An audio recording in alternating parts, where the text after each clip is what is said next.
Freddy Fazbear, an animatronic that really needs no introduction, but for the sake of this video, he's gonna get one. If you didn't know, Freddy appears in the game Five Nights at Freddy's. Who knew? I sure didn't. He is one of the 4 main animatronics that is out to get ya. In this video, I'm going to be diving in depth of all things Freddy.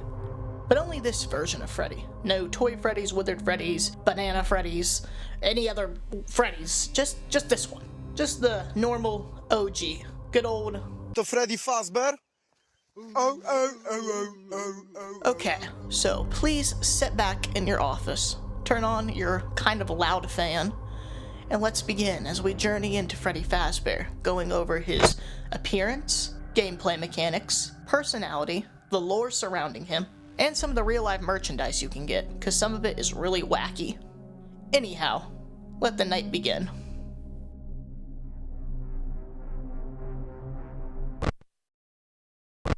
Freddy has appeared in the following games: Five Nights at Freddy's 1, Ultimate Custom Night, Help Wanted, and Special Delivery. Now, Freddy's appearance has remained very similar throughout these games. He is, of course, a brown bear. You know, Freddy Fazbear, it's kind of in the name. But yes, he's a brown bear with a black top hat and a black bow tie. The only thing that really changes with him is his coloration from Five Nights at Freddy's 1 to Five Nights at Freddy's VR. The only difference is in Five Nights at Freddy's VR, he seems to be a bit more lighter, a little brighter, if you will. Lighter, brighter, you get the idea. He's a bit more colorful this time around. Hello, Freddy Fazbear.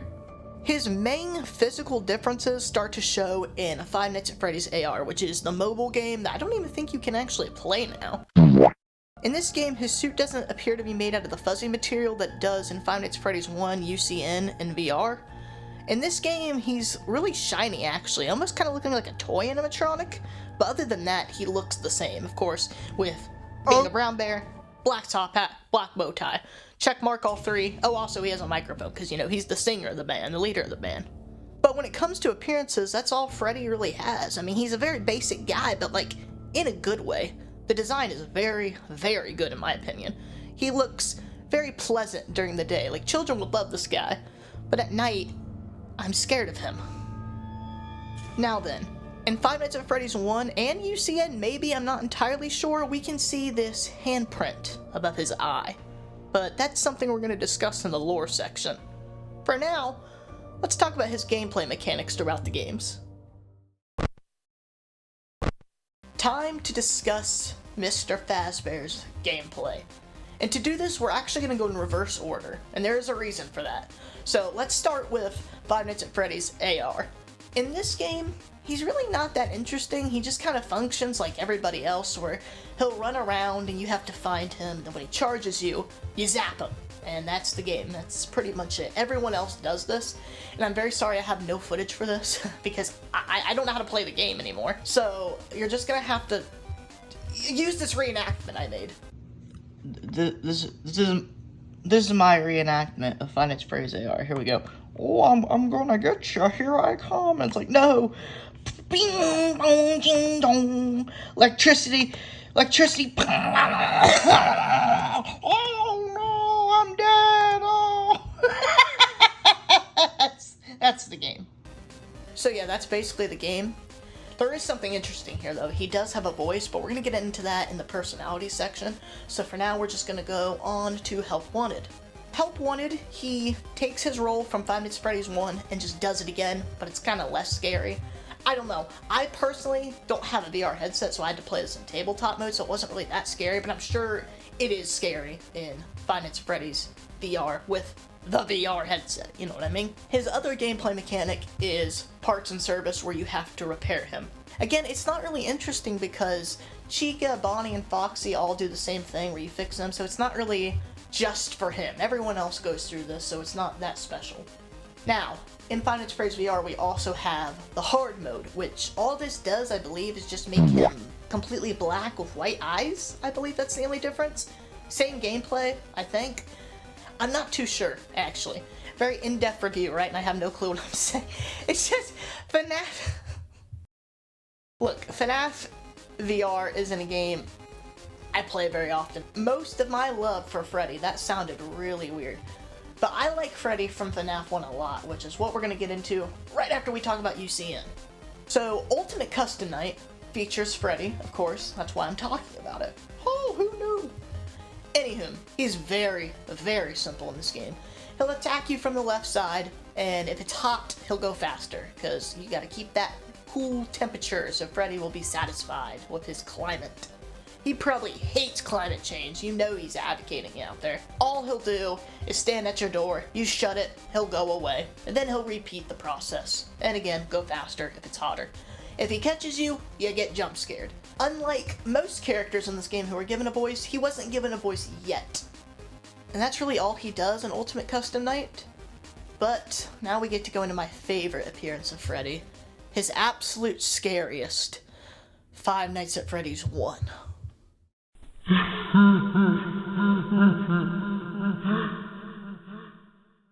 In this game, Freddy is absolutely terrifying.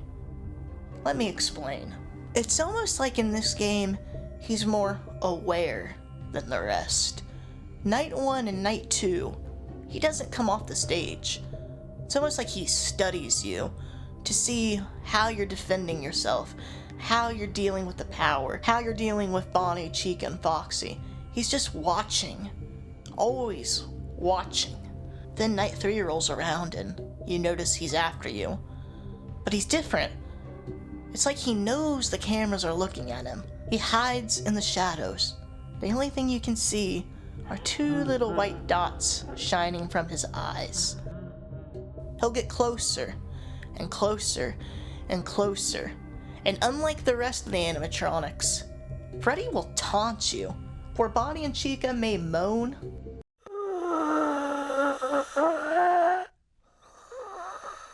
Foxy may sing a little song.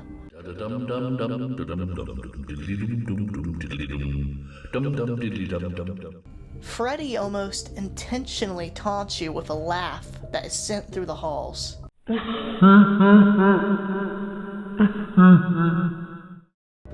Unlike the rest, when he reaches your door, he's not leaving. He's staying right there, waiting for the moment you slip up to get inside and get you. And the worst part is, when he does get in, he doesn't even kill you immediately. He waits behind you, lurking, waiting for the right moment to...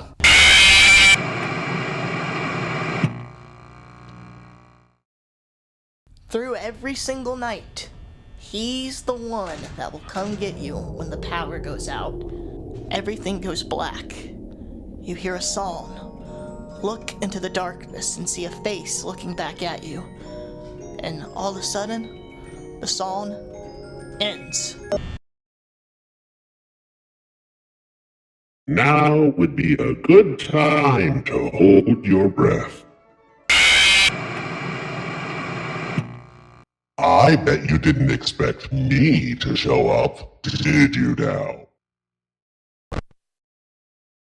This rolls us right into his personality, which I believe we can see already in Five Nights at Freddy's 1. So of course in this game, there's no voice lines or anything, so personality and how these characters think is kind of something you have to pick up on your own. But I think with Freddy, it's displayed perfectly. Through his cautious movements of trying to hide in the darkness, or trying to hide in the bathrooms to not be seen, to his taunting laugh, to his intimidating song. Everything he does is with purpose. Unlike the others, he doesn't feel mindless. He feels alive. Which, of course, that's the last thing you want to think about when you see these giant robots, that they're alive. And he captures that feeling perfectly. That thing should not be moving like that. That thing should be aware that I'm looking at it in the cameras. And that thing should not be standing behind me, waiting to kill me once it gets inside. It's toying with me. And the best part is, all this is expressed without a single word. That is, until we roll around to Five Nights at Freddy's AR. In Five Nights at Freddy's AR, he is given his first voice, which I have been playing throughout this video a little bit. I'll let you listen to it again, just so you know what I'm talking about. Round and round we go. Where we're going, nobody knows. When you wake up, just remember, friends are forever. Funny enough, this isn't the first time Freddy has had a voice. Although you don't hear it in the base game, he does technically have a voice in Five Nights at Freddy's VR. Let's listen. My name is Freddy, I'm the singer in the band. Got a hat and a big bow tie. Oh, I'm a big brown bear, but don't be scared. I'm a real fun-loving guy. In my personal opinion, I think the voice from Five Nights at Freddy's AR fits his character a lot more, as it lines up with his actions from the first game. He's kind of a lunatic. He wants you to be scared. He wants you to be terrified. The only thing he cares about is your fear. As long as he's having fun with it, he loves you being afraid. And I feel like this lines up with Five Nights at Freddy's 1 perfectly. He waits to kill you sometimes. He knows you're watching. He knows every move you're gonna make. And I feel like this voice captures that energy perfectly. And then we have the voice that was scrapped from Five Nights at Freddy's VR. This voice gives off Chuck E. Cheese energy, which isn't a bad thing at all, because obviously he should sound less scary in the day. I mean, kids should want to hear him talk, want to listen to him sing. He shouldn't be threatening by any means. And I think this voice captures that perfectly. But when we're talking about Freddy, I definitely prefer the creepier voice, because that's how we as the player see him, as this scary giant bear that wants to eat us. So from the voice and from how he moves in Five Nights at Freddy's 1, we can assess that he is intelligent. He knows he's scary. Bro probably has a big ego. And lastly, he thrives off you being scared. He loves messing with you. This guy is a psychopath. Okay, it is lore time. The part that you probably want to take with a big grain of salt, because who knows? Everything I say might be wrong, but I'm going off what I remember, but I'm not completely updated with everything. Because I think now we've got like gas chambers and Five Nights at Freddy's 4 and stuff. I don't know, but luckily we're not discussing Five Nights at Freddy's 4, so let's back it up a second here. Let's begin with the child that is probably possessing Freddy. From my understanding, it appears to be a kid named Gabriel. And the way I believe this was figured out is the graveyard. It lines up with the heads at the end of Five Nights at Freddy's 3. I think that's the only way we know this. There could be info in the books, but I'll be honest with you, I have not read a single book. I don't read. Anyhow, that's my understanding. Again, that's what you guys are here for. If you're watching comics, I bet I'll be wrong plenty of times about this video, and y'all can correct me and tell me what you think, what your theory is, or if I'm just straight up wrong and I'm not even telling the truth. But I'm going off my understanding. So let's move on to the next little thing, and that is the handprint on his head. Look at that. Why is that there? We can only assume something bad occurred for a handprint to be there, because we see on the rules that you should not touch Freddy or go near Freddy. Don't mess with him. I don't think what we're seeing here is an aftermath of the Bite of 87, because I don't think this restaurant was even open in 87. Was that the bite? But I could be wrong again. I could be very wrong. Or was the restaurant open in 87? I don't know. That's why the lore bit. This is part of the video that's open to everyone. Help me, because I'm not totally sure. And I believe the handprint is from some kind of incident. It could be an incident that's just to be more scary. Maybe it was from the phone guy, because we hear in the FNAF 4 phone call he gets caught. Oh, hey, wow, day 4. I knew you could do it. Hey, listen, I may not be around to send you a message tomorrow.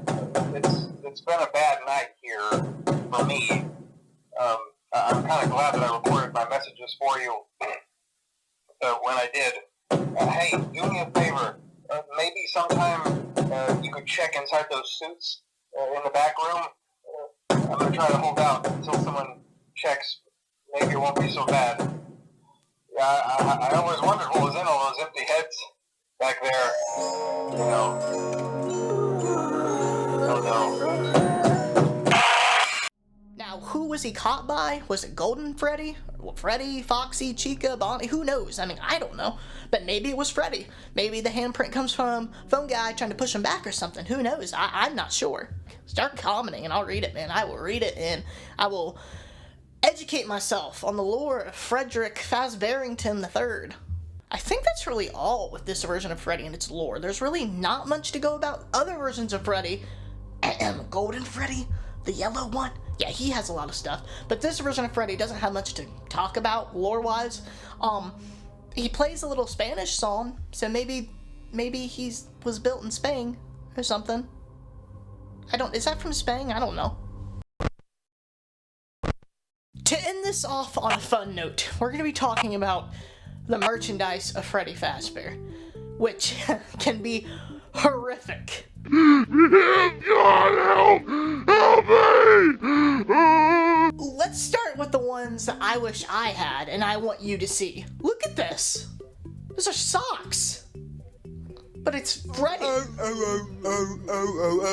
Here's one I keep showing, the mug. The mug is just so awesome. I wish I had the Freddy mug. And then we have some of these weird little keychain hanger guys. Oh my gosh. Oh my. This is gonna be a short section, just showing off the monstrosities that are out there. And also, why don't we look at some of the Freddy merch that I have in my possession. Okay, we'll go quick. First piece of merchandise that I own of Freddy is this Funko figure. Why does he have top teeth? Freddy doesn't have top teeth. He only has bottom. Quickie, we got this little Indo guy.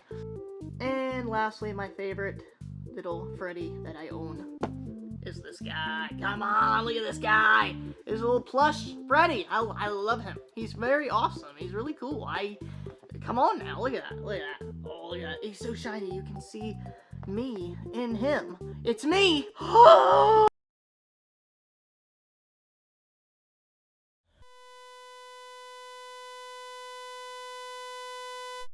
Would you look at that? It's 6 a.m. You did it. You made it through the video. The night's over. Woo! Woo! Well, that is all things Freddy Fazbear. And I plan on doing more of these. Maybe we'll hop our way over to Bonnie Bunny next time. Bonnie the Rabbit. What is he? Is he blue, purple? Is he a bunny or rabbit? Who knows? Maybe we'll find out next time. Because I plan on doing more of these. So thank you. Thank you for journeying with me through the night to learn about Freddy Fazbear and all things Bear Freddy Faz. So thank you all for watching. This has been great time. We made it through the night. We learned about Freddy. Everything you need to know, you now know. Maybe. I don't know. I feel like I missed a lot there, but I don't know. I'm having fun. I like talking about Freddy Fazbear, Five Nights at Freddy's FNAF Bear. So thanks for joining. Next time we will journey into Bonnie the Bunny, but in all seriousness, this has been fun, and I'll see you guys in the next video.